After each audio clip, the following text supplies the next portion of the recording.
آیتوں کے بعد آپ کو متقین کا لفظ کہیں نہ کہیں مل جائے گا. متقین کے معنی کیا آتے ہیں؟ ڈرنا، خوف کھانا، یہ عام طور پہ معنی لیے جاتے ہیں. تو کیا ہم کو متقین کا ڈرنا ہے اللہ سے؟ کیا وہ متقی ہے جو کپ کپاتا ہے، جو ڈر اور خوف سے رستا ہے؟ وہ نہیں ہوتا ہے متقی. متقی وہ ہوتا ہے جو ایمان والا ہوتا ہے، جس کے پاس ایمان ہوتا ہے. اور ایمان کون سی بھی دولت ہے؟ ایمان سب سے بڑی دولت ہے کائنات کی. ایمان سے بڑی کوئی اور دولت نہیں ہے. ایک پھڑے میں ساری چیزیں دنیا رکھ دیجیے، ایک میں ایمان رکھ دیجیے، ایمان والا ہی ایمانی اونچا رہے گا، ایمانی کو طاقت رہے گی، ایمانی کو اونچی. تو اس ایمان کو سمجھنے کی ضرورت ہے. جو ایمان کو سمجھ گیا وہ ولی بن سکتا ہے. دروازہ کھلا ہوا ہے، نبوت کا دروازہ ختم، اب کوئی نبی نہیں ہوگا حضور کے بعد، آخری نبی حضور پاک ہے. لیکن قیامت کا ولایت کا دروازہ صبح قیامت تک کے لیے کھلا ہے. ہم کو کوشش کرنا ہے ولی بننے کے لیے.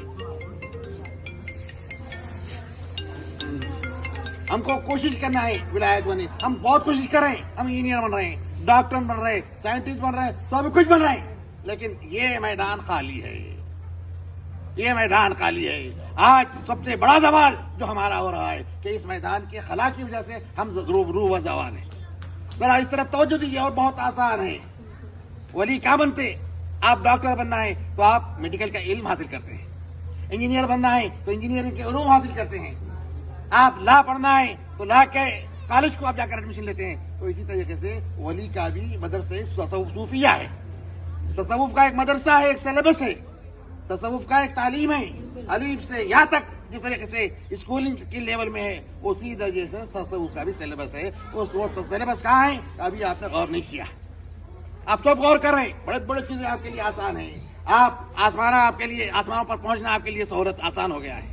لیکن اس طرح فکر آپ خالی کریں، تھوڑی فکر ادھر کر دیجیے، انشاءاللہ آپ سب ولی بن سکتے ہیں. سب سے بڑا انعام الہی ہے اللہ کا.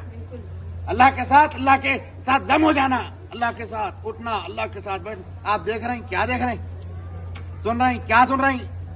سونگ رہے ہیں کیا سونگ رہے ہیں؟ آپ کے جتنے سینس ہیں، آپ کے جتنے سینس ہیں، 5 سینس آپ کے ساتھ لگے ہوئے ہیں، ہر سینس میں وہی ہے. اسی کو مقدم رکھ دیجئے. آپ کا ولایت کا دروازہ کھل رہا ہے، آپ کے لیے تقوی کا دروازہ اوپن ہو رہا ہے. تو اس تقوی کی طرف توجہ دیجیے. ان اولیاء الا المتقون، اس کا دوست وہی، متقی وہی، ولی وہی ہے جو متقی ہے. تو تقوی کے لیے آپ تھوڑی سی جد و جہد کیجیے. یقیناً یہ ایک شریعت ہے اور دماغوں میں ہے. دیکھیے ہم سب مومن ہیں. ایمان کی بنیادی شرط ہے. ایک ایمان ہے، ایک طریقت ہے، ایک شریعت ہے. ایک طریقت ہے، ایک شریعت ہے. طریقت کیا ہے؟ شریعت کیا ہے؟ شریعت نماز پڑھنا ہے، نماز کے لیے وضو ہونا ہے، طہارت ہونا ہے، نماز جگہ کے صاف ہونا ہے، لباس صاف ہونا ہے. اب طریقت کیا ہے؟ یہ شریعت ہے. شریعت کے بغیر طریقت نہیں ہے. شریعت کے بغیر طریقت نہیں ہے. طریقت کیا ہے؟ آپ کا نماز کے لیے آپ کا چہرہ قبلے کی طرف ہو، جسم صاف ہو، ساری چیزیں ہوں. اب طریقت کیا ہے؟ آپ کا قلب کینے سے پاک ہو، فساد سے پاک ہو. آپ کے پاس اب دوئی نہ ہو. جس کی نماز پڑھ رہے ہیں اب وہ آپ کے سامنے ہو. کیوں؟ حضور پاک فرماتے ہیں اعبد اللہ کأنک تراہ فإن لم تکن تراہ فإنہ یراک. ایسے عبادت کرو یہاں گویا تم اللہ کو دیکھ رہے ہیں. اگر یہ نہیں تو کم از کم یہ سمجھو کہ اللہ تم کو دیکھ رہا ہے. تو اس تصور کے ساتھ آپ نماز پڑھانا جو پڑھتا ہے یہ ہے تصوف. شریعت وہ ہے، طریقت یہ ہے. اب جو رؤیت ہے، اب رؤیت ہلو آپ کو آگے معلوم ہوگا. رؤیت کیا ہے؟ اس کو دیکھ نہیں سکتے. چشم بصر سے کسی نے اس کو دیکھا نہ دیکھا جا سکتا ہے. اس کو پایا جا سکتا ہے، اس کو یافت کیا جا سکتا ہے. تو یافت کس طریقے سے کیا جاتا ہے؟ یہ ہے طریقت، یہ ہے تصوف. تو اس تصوف کی طرف تھوڑا سا فکر لگائیے. بہت آسان ہے دوستو. یہ دیگر سارے باتیں فروعی ہیں. فاتحہ یا درگاہوں پہ جانا، یہ کھانا، یہ سندنا، یہ جھنڈے، یہ ساری چیزیں کوئی معنی نہیں ہے شریعت میں. اس کی کوئی حیثیت ہی نہیں ہے اس کی ہمارے پاس. ہماری بات مین بیس جو ہے طریقت میں یہی ہے. طریقت کا مطلب یہ نہیں کہ آپ درگاہ پھرتے جائیے. درگاہ میں جاؤ تو کیوں جاؤ؟ درگاہ والا صاحب تصرف ہوتا ہے. جا کے اس کے پاس کیا مانگتے؟ کیا میں آپ کے پاس آؤں، آپ کے پاس جو ہے وہ مانگوں گا میں آ کے.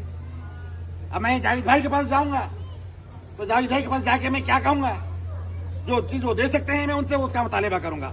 نہیں کوئی اور بات میں بولوں گا میرے کو میڈیکل میں ایڈمیشن کرائیے، وہ ان کے بس کی بات نہیں ہے. تو مقصد یہی ہے جو دے سکتا تو اللہ والے ہیں، ان کے پاس جا کے کوئی اور چیز مت مانگیے، یہی مانگیے حضرت آپ نے اللہ کو پایا ہے، آپ کے اوقات اللہ کے ساتھ تھے، اس وقت کی ایک شمع میرے قلب میں منور فرما دیجیے، اس کی ایک شمع سے میرے دل کی لو لگا دیجیے.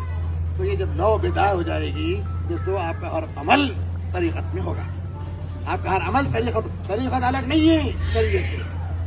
حضرت امام جعفر صادق رضی اللہ تعالیٰ عنہ سے پوچھا گیا کہ شریعت کیا ہے، طریقت کیا ہے، تو آپ نے فرمایا من عمل بظاہر الرسول فهو صوفی ومن عمل بباطن الرسول فهو صوفی.